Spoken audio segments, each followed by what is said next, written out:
The unit has a time-lapse camera on one side, which takes 2 rolls of 16mm motion picture film.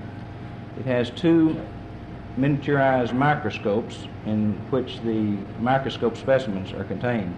They're fed with pumps right here. On the opposite side is a totally separate part of the package in which living cells are grown in these chambers. On alternate days right after the launch, these specimens were injected with a fixative, as determined by this valve here.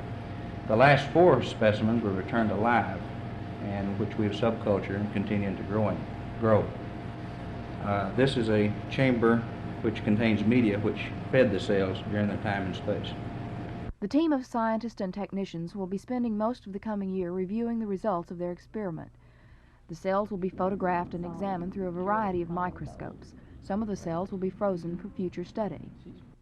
We'll then study their chromosomes to see whether the numbers of chromosomes are normal or not. And we're going to study the way in which they grow and divide having come back, so that we'll study their aging capacities. So there are a great many things we want to know about these cells. What do you expect to find? Well, we really don't know, because no one's ever had an opportunity to do an experiment in zero gravity. That's the one part of the Earth's environment that cannot be duplicated. And since we've never had the opportunity to study cells in zero gravity, we're not at all sure what effects it will have on cells. The people at Woodlawn told me something that NASA hasn't made public.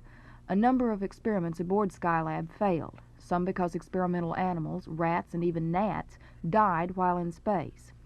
And it's these failures that make the zero-gravity team even more pleased that what they sent to space functioned perfectly and gave them a wealth of data to study.